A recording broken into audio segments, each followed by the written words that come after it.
Hey guys, Mike Wood here with ViperSharp.com. Have you ever tried to sharpen one of these? Nice curved blade, got a Karambit here. And they can be a little bit tricky to sharpen, so stick around and we'll show you how to do it.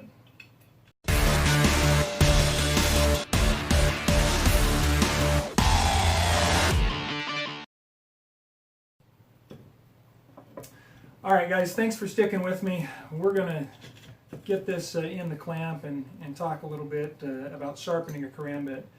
So the Karambit is quite a curved blade, and this is a recent question I had, and I've heard this before, and I've sharpened these at shows to show people. So let's just go through and kind of discuss how to sharpen a Karambit using the ViperSharp system. So it's tearing a little bit. More parts of it are, some parts are dull. I dulled it a bit because I've already sharpened this before. So just so that we can give somebody something to cringe about, let's just dull that up real good, shall we? So we can see it before and after. So there we go. That'll be a little better. So sad. All right. So we know that we've got a dull blade. So most important thing as we get started here is placement of the clamp on the blade. So we want to be able to get to that whole curve here. But we have a flat over here, which is going to be easier to grab onto than grabbing over here. Now we could go right in the middle and probably do okay, but I'm going to do it a little bit on that flat, hoping that that will give me a little more grab there.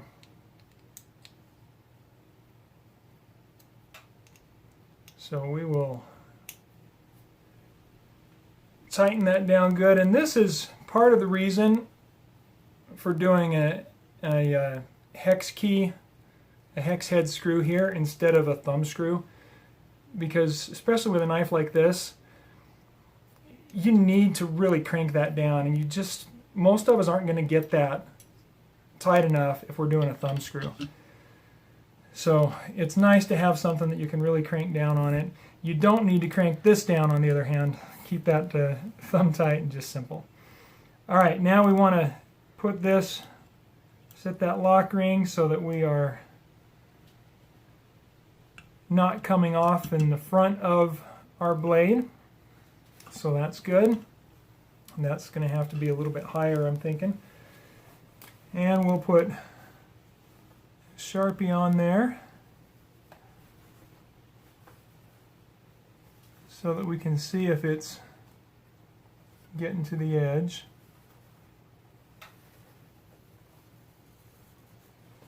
All right. And then the thing to keep in mind when you're sharpening a blade like this is, because of the curvature of the blade, you're only going to be using the edges of this sharpening stone. We're not going to use the full face of the stone, and we'll put a 250 on here. We're just going to be using the edge of that stone. And it looks like we could probably take that down a little bit, so we'll adjust it. And the main thing I'm looking for is to take the Sharpie off from the tip to the heel at the very edge. And if we need to reprofile a little bit, then we'll reprofile. Let's see. So we are getting to the edge there, and we're getting to the edge all the way over here. Holding my finger under it, or my hand under it, I can see it a little better. And it actually looks like I might not quite be getting to the edge right here. It's more on the shoulder. And so now I've got to decide where I want to set that to profile because something's going to be removed a little bit more than other areas. So I'm going to raise that up, and we're going to call that good for the location. And so now I can go ahead and get to work and sharpen that blade. I want to test the other side, see how close we are on that.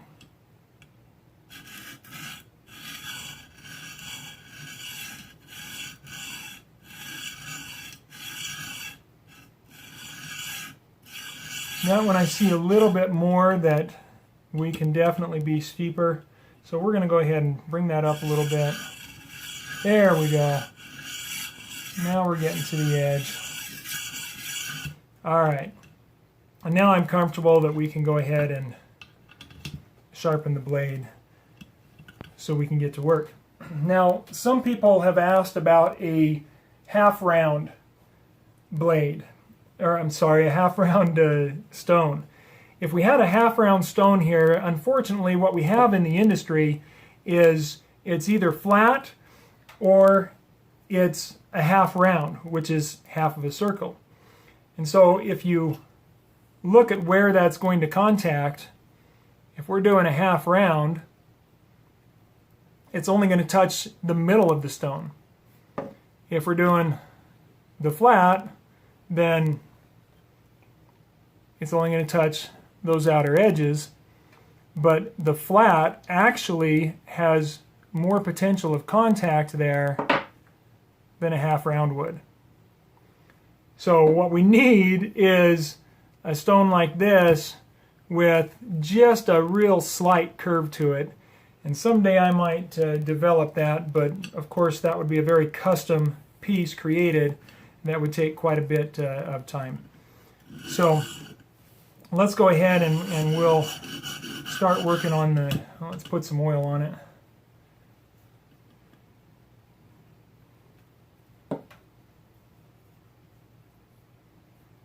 Oh, it looks like it's been cleaned recently, or last time I used it. That's good.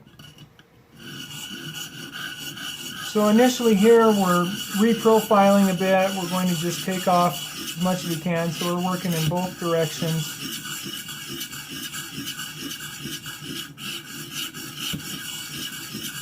And what I'm hoping to see is that we're getting all the way to the edge of our blade.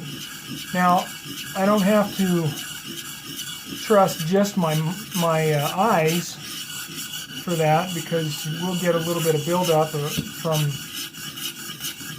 the back and forth movement here on top, so you might not be able to see it well. What I'll do is go down here and feel the back half of that, looking for that burr, and you can hear it.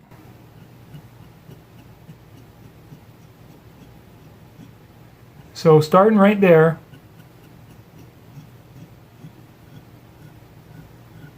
until right up a little past the middle, I've already got a burr, and a little bit of a burr out there. And so this section still needs a little bit of work. So it didn't take long to get that initial burr. We'll go ahead and do that a little more. Now, like I said, this was actually cutting well. I had already sharpened it. I had to dull the blade, sadly, to do this demonstration today.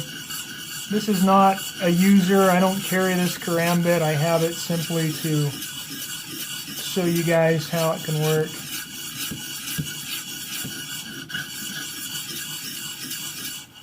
So it doesn't get much use, but there we go. So now I can see that I've got that burr all the way across the blade, so I'll flip it over. Some of you like to flip over more often. Depends on how much you're working the blade and personal preference, really. There's no set way that you need to do it. Another thing I didn't mention is just keeping that from going up on top of the blade. So you can set that lock ring where you want to prevent it. I'm not going to work all that aggressive to worry about that. And so now I'm working on the other side, back and forth movements in different directions, working to create a burr this other way. Got it back here, up to the middle. Again, right there, it's a little, and then right there we got it good. So we don't quite have it in that forward part of the hook.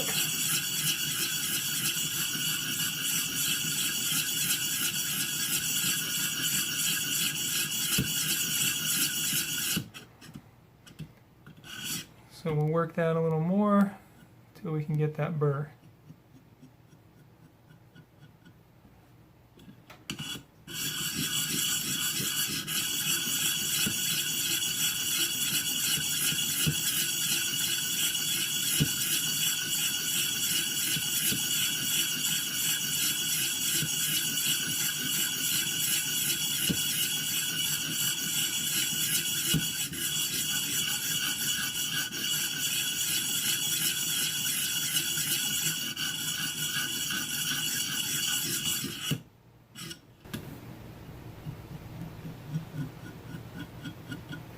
Now I feel like that's grabbing all the way along.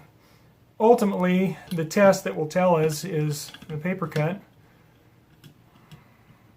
And we'll test that all the way along that edge.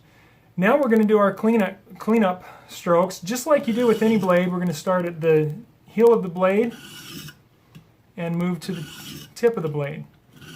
Or if you prefer, to start at the tip of the blade and move to the heel of the blade. But the idea is we're only pushing against the blade or pushing forward. I don't want to push down. I hope that's clear. We're not pushing with pressure down on the blade. But we're only going in a direction like this toward the blade. When you pull away from the blade coming down like this, that is what creates the burr. When we want to get rid of that burr, we're only going toward the blade or against the blade, and that will remove the burr.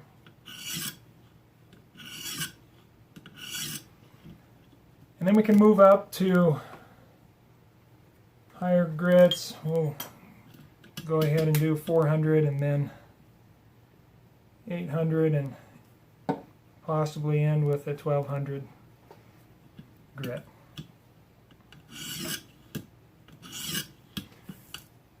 And this, if you wanted to, you could do some back and forth, and that will help clean up the striations there. So it just depends on the end look that you want, how clean you want it to be. Are we just going for sharpness, utility, or are you making a showpiece? If you want a showpiece that's going to get rid of all of the striations down to a micro level, then you'll probably want to use some lapping films and a lapping plate and clean up that edge. I can feel that kind of grabbing on this edge when I come through. Again, don't push down on it, just let the stone do the work, let the stone slide. It is a little different, a little odd to work with a Karambit blade where you've got that curve coming towards you there. But more or less it's the same thing you would do on any blade. Just remember that for the most part you're only using the edges of the stone. I don't have a set preference on the number of times that I sharpen on each side. And I'm going to go ahead and test this. We've done it with 400. We've cleared the burr off there.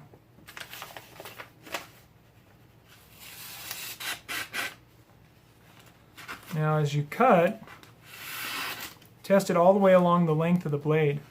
So you can see at the back and to the middle there, we're pretty smooth. But when we get to the end of that, toward the tip,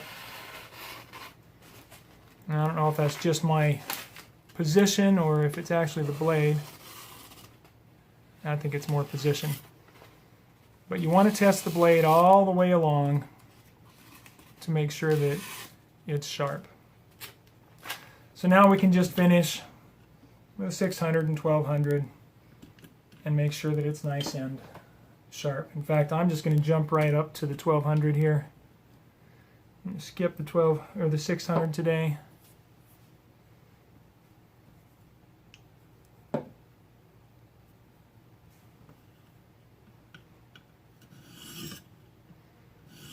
Again, that's preference.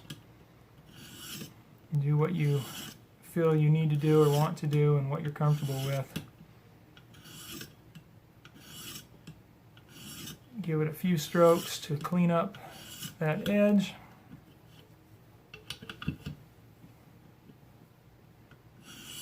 Flip it over and clean up the other side. And again, even with the 1200, you won't get much of a burr, but if you want to do the back and forth motion, just remember that you need to end with this motion just against the blade to remove that burr for any burr that is created on both sides. And that is how you sharpen a karambit on the Viper Sharp.